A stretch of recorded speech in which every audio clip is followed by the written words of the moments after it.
सुप्रभात। आज मैं आपको भक्तिन गद्य खंड की विस्तार से व्याख्या पढ़ाने जा रही हूँ। बच्चों, मैंने आज प्रथम तथा द्वितीय अनुच्छेद को लिया है, जिसकी पंक्तियां इस प्रकार हैं। इस गद्यांश की व्याख्या मैं आपके सामने करने जा रही हूँ। सेवक धर्म में हनुमान जी से स्पर्धा रखने वाली भक्तिन किसी अंजना की पुत्री न होकर एक अनाम धन्या गोपालिका की कन्या है। इस पूरी लाइन में भक्तिन का परिचय दिया गया है कि भक्तिन एक गोपालिका की कन्या है। कन्या माने पुत्री है, जो सेवक धर्म में हनुमान जी से स्पर्धा रखने वाली है। अगर सेवक धर्म में हनुमान जी का नाम लिया जाता है तो यहाँ पर महादेवी वर्मा ने उनकी स्पर्धा में भक्तिन को रखा है कि भक्तिन का भी सेवा धर्म कुछ ऐसा ही था। एक बात इसमें यह भी बताई गई है कि भक्तिन की माता का नाम इसमें स्पष्ट नहीं, उनके लिए अनाम धन्या कहा गया है। बच्चों, अनाम धन्या, अनाम शब्द का अर्थ होता है बिना नाम के, बिना नाम के। धन्या माने धन्य, माने ऐसी माँ जो बिना नाम के ही, जिसका नाम का पता ही नहीं है, वह माँ धन्य है, धन्य है, जिसने भक्तिन जैसी लड़की को, कन्या को जन्म दिया। तो सेवक धर्म में हनुमान जी से स्पर्धा रखने वाली भक्तिन किसी अंजना की पुत्री न होकर एक अनाम धन्या गोपालिका की कन्या है। आगे देखिए, नाम है लक्ष्मी। भक्तिन का मूल नाम या वास्तविक नाम क्या है? लक्ष्मी। यह नाम वह लोगों से छिपाती है क्योंकि उसको अपना लक्ष्मी नाम अपने समृद्धि के या अपने अनुसार वो उसको सही नहीं लगता है। उसको लगता है कि यह समृद्धि का सूचक शब्द है लक्ष्मी, और यह मेरे जीवन के बिल्कुल विपरीत है। भक्तिन के जीवन में कभी कोई ऐसी समृद्धि नहीं रही है। उसकी आर्थिक स्थिति बहुत खराब थी। उसने हमेशा दुखों और समस्याओं को झेला था। इसीलिए उसको बड़ा ही खराब लगता था कि वह कोई उसको भक्तिन को लक्ष्मी नाम से पुकारे। जब भक्तिन महादेवी वर्मा से मिलती हैं तो वह अपना मूल वास्तविक नाम उनको बताती हैं और उनसे आग्रह करती हैं कि आप कभी भी मेरा यह समृद्धि सूचक नाम मत लीजिएगा, क्योंकि यह नाम मेरे अनुकूल नहीं है। पर जैसे मेरे नाम की विशालता मेरे लिए दुर्लभ है। महादेवी वर्मा कहती हैं कि जैसे मेरे नाम की विशालता अर्थात महादेवी मेरे लिए दुर्लभ यानी कठिन है, मेरे ऊपर सूट नहीं करता, मेरे अनुकूल नहीं है, वैसे ही लक्ष्मी की समृद्धि भक्तिन के कपाल की कुंचित रेखाओं में नहीं बन सकती। यानी कपाल, कपाल मतलब होता है मस्तिष्क, उसकी रेखाएं माथे की इतनी सिकुड़ी हुई हैं कि उनको देख करके कभी कोई ये नहीं कह सकता कि ये बहुत समृद्धवान है, उसके अंदर धन संपत्ति इनके पास बहुत ज़्यादा है। तो लक्ष्मी के पास इतनी दुख है, इतना ज़्यादा समस्या है कि वो जो है वो समृद्धि सूचक जो लक्ष्मी शब्द है वो उसके बिल्कुल विपरीत है। वैसे तो सभी को अपने अपने नाम का विरोधाभास लेकर जीना पड़ता है। बच्चों, कोई जरूरी नहीं है कि हमारी स्थिति जैसी हो उसी अनुसार वह नाम हमको सूट करे। हर व्यक्ति को उसका विरोधाभास लेकर के जीना होता है। रंग रूप या शारीरिक बनावट कुछ भी जैसी जिसकी होती है उसी के अनुसार उसका नाम ये रखा जाए, ये सही हमेशा उचित नहीं ठहरता है। तो भक्तिन के साथ भी ऐसा था। भक्तिन जो है नाम तो उसका लक्ष्मी था, लेकिन उसकी आर्थिक स्थिति बहुत ही खराब थी। पर भक्तिन बहुत समझदार है। जब वह महादेवी वर्मा से मिलती है तो उसको अपना वास्तविक नाम बताती है और कहती है कि आप मुझे इस नाम से इसके बाद कभी भी पुकारेंगी नहीं, क्योंकि वह अपना समृद्धि सूचक नाम किसी को बताती नहीं।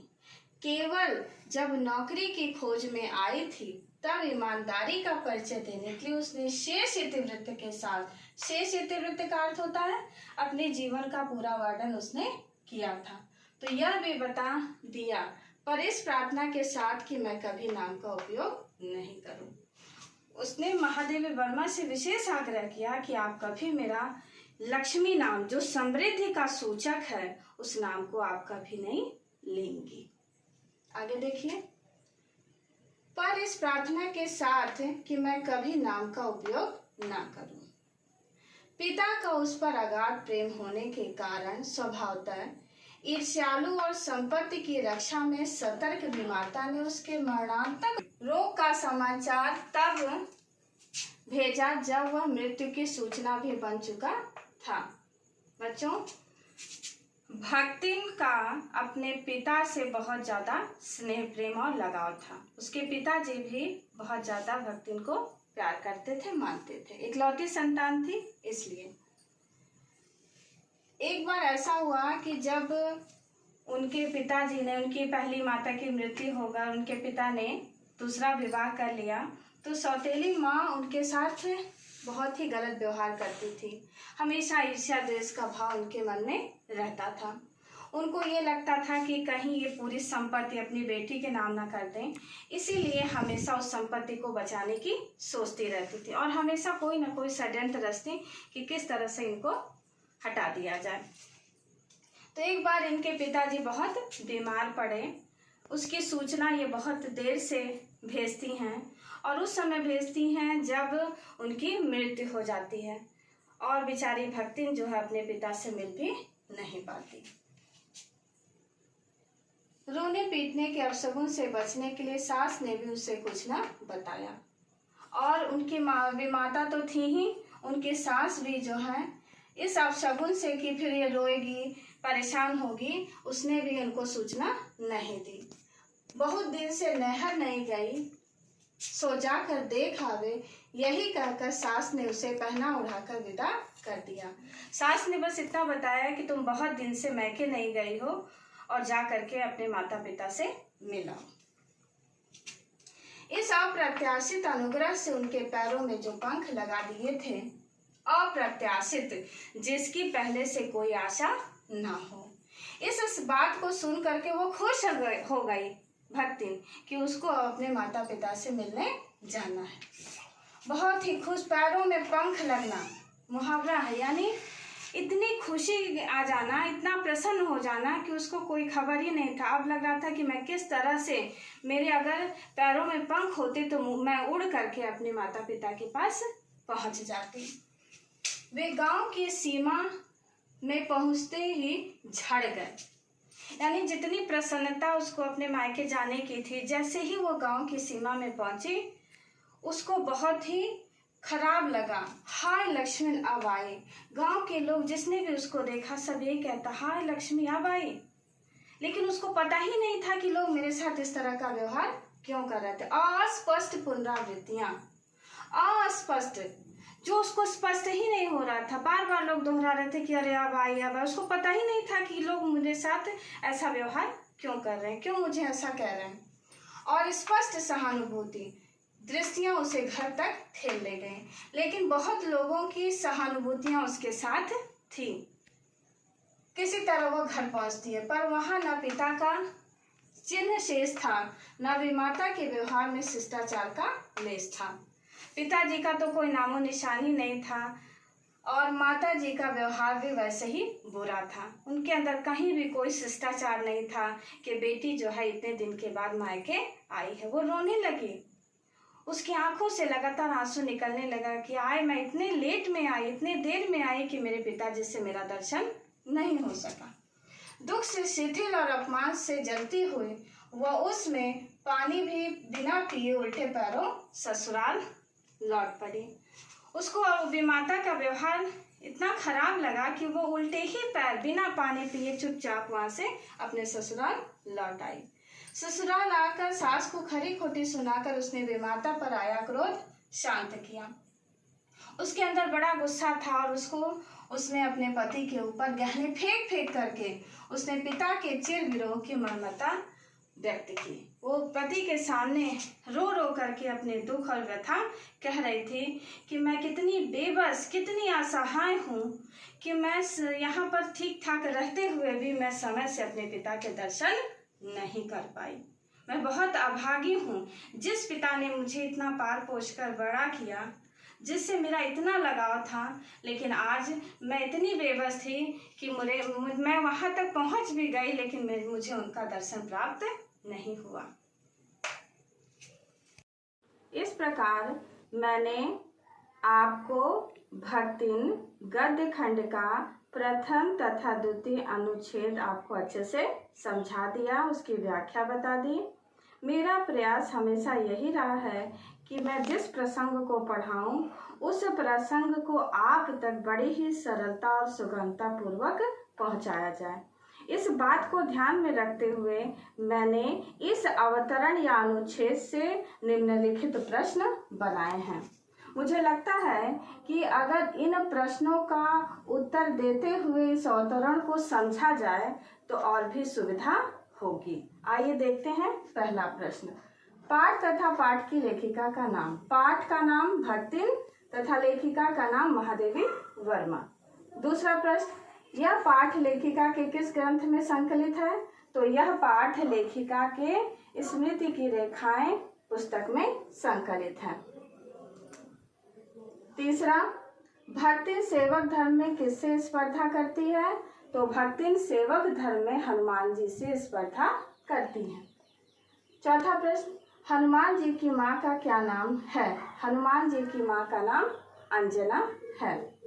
अगला प्रश्न, भक्तिन की माँ को अनामधन्या क्यों कहा गया है? भक्तिन की माँ को अनामधन्या इसलिए कहा गया है क्योंकि भक्तिन की माता का नाम पता नहीं है, लेकिन वह माँ धन्य है जिसने भक्तिन जैसी कन्या को जन्म दिया है, इसीलिए भक्तिन की माँ को अनामधन्या कहा गया है। अगला प्रश्न, लक्ष्मी की समृद्धि भक्तिन के कपाल की कुंचित रेखाओं में नहीं बंध सकी।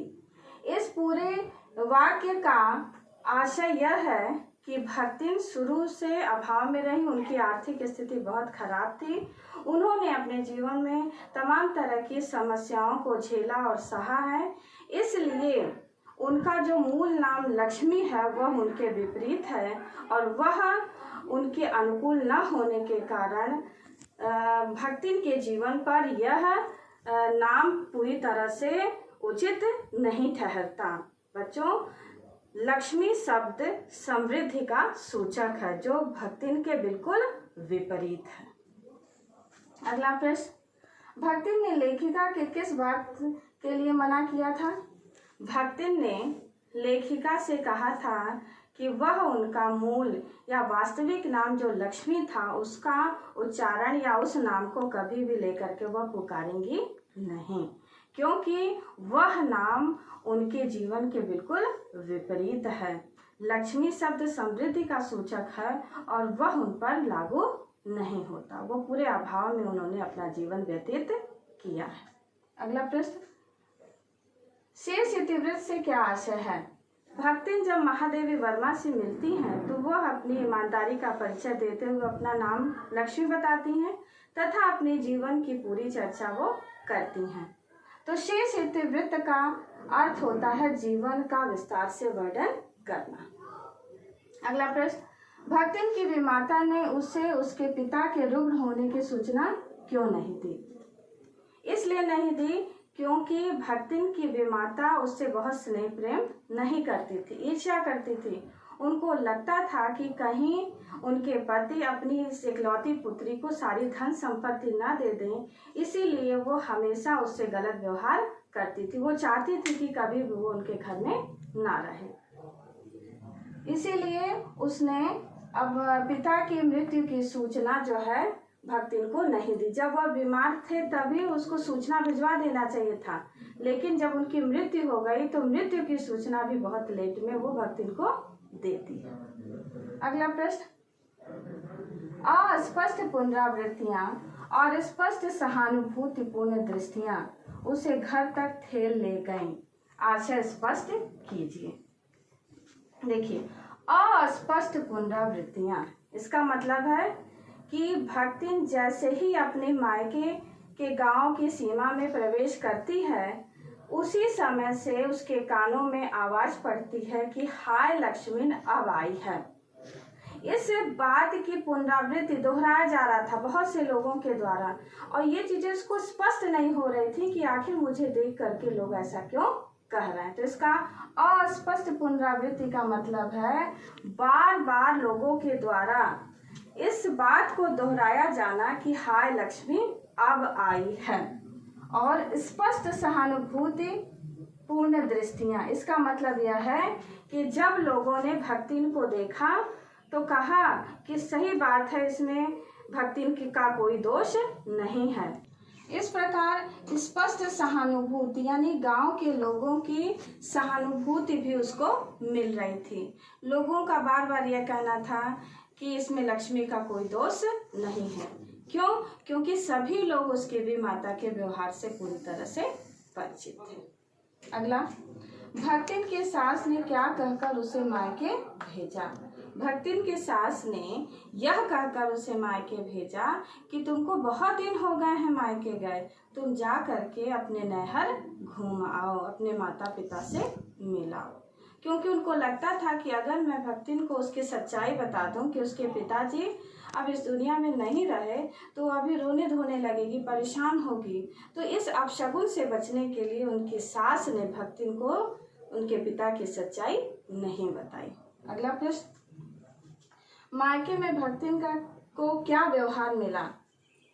भक्तिन जब अपने मायके पहुंची तो उसकी वी माता के व्यवहार में जरा सा भी शिष्टता का लेश नहीं था। उसने भक्तिन को पानी के लिए भी नहीं पूछा। उनका व्यवहार पूर्ववत ही रहा, जैसे वो पहले ईर्ष्यालु व्यवहार करती थी उसी तरह से इस समय भी उनका व्यवहार था। इसलिए भक्तिन जब ये देखती है कि उनके पिताजी घर में नहीं है, उनकी मृत्यु हो चुकी है, तो वो तुरंत उल्टे पैर ही रोते हुए बिना पानी पिए अपने मायके से तुरंत ससुराल वापस चली आती हैं। तो बच्चों, इस प्रकार मैंने आपको प्रथम तथा द्वितीय अवतरण के माध्यम से इसकी व्याख्या करते हुए निम्न प्रश्न बनाए हैं। मुझे लगता है कि इन प्रश्नों को अगर अच्छे से पढ़ लिया जाए तो ये पूरा अवतरण गंभीरता से समझ में आ जाएगा। मैंने अपनी तरफ से पूरा प्रयास करके आपको समझाने की कोशिश की है। अगर कहीं कोई दिक्कत समस्या आती है तो आप पुनः मुझसे इस विषय पर पूछ सकती हैं। धन्यवाद।